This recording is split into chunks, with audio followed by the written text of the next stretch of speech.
Okay, so I got my good friends Marianne and Nathan here at the end of our man school weekend. How's it been so far? You learning anything?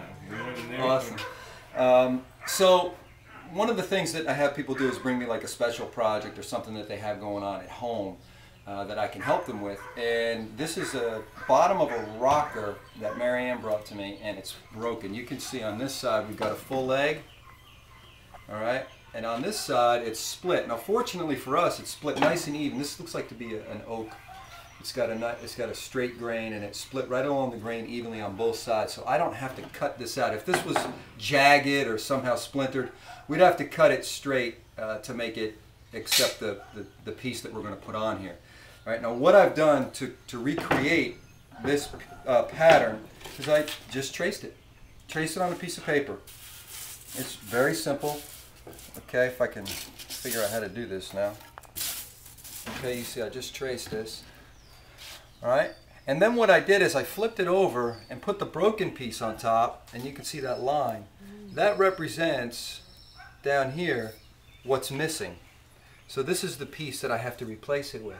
Alright, so all we're going to do, step one, is I'm going to have you, Marianne, just take this razor, alright, and you're going to go ahead and just cut that out so we have our piece. Alright, that's it. And then when we get there, I'll show you how we finish it up.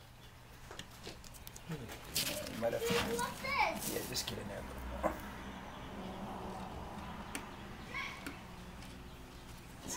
Let's see if we can stick the top piece out. There you go. Alright. There you go. So Marianne's got this cut out with the razor knife. It's like back in arts and crafts again, right? Mm-hmm. Alright, it's really simple. So now you'll notice how this is the piece that's broken. So all I'm going to do is replace this chair with this broken piece right here. Just like that. And how I do that, this is a 5/4 inch. So I've got a piece of 5/4 inch southern yellow pine. You're going to paint this anyway. I like the southern yellow pine because it won't split. Now I'm just going to trace this onto this piece and we're going to cut it out with a jigsaw. Alright. I've also left a little bit hanging off here. We're going to make a key that's going to notch into this. All right. We could use dowels, but I don't want to weaken this inside too much, so we're just going to use a little key. I think it's better. All right. So what we're going to do is trace this onto the wood and then cut it out with the jigsaw. All right.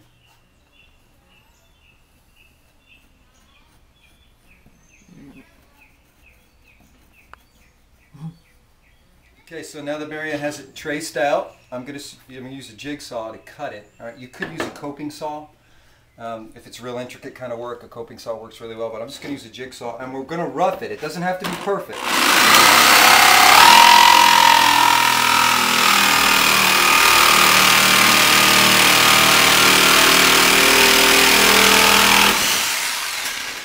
Okay, now I'm going to finish cutting this out, and then I'll show you how it looks roughed in.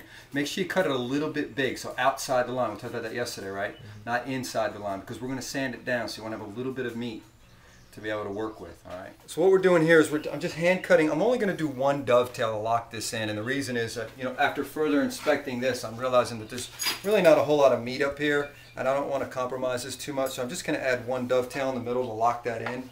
All right, so it doesn't rock around, and no pun intended on the rocking chair. So I'm just hand cutting a dovetail, all right, and I'm using since it's such a intricate dovetail, I'm using a coping saw and then a chisel just to cut that dovetail out, all right. And then once I get this finished, I'll show you how to transfer that to make the female end on the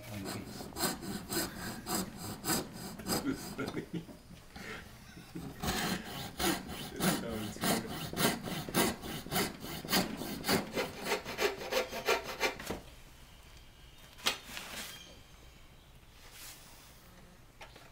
Okay, so now that I've cut this, I'm just going to take my chisel. And start to chip away at that. Alright, cut all the way through so it won't split.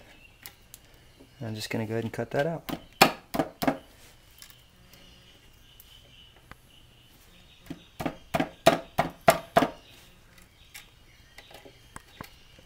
You seen it? I'm just going to slip this in here. I've been working on it with the chisel. All right, you can see that? It's nice and tight. All right, you see that? I'll put a little glue around all the surfaces and I'll tap this in. And that'll be good.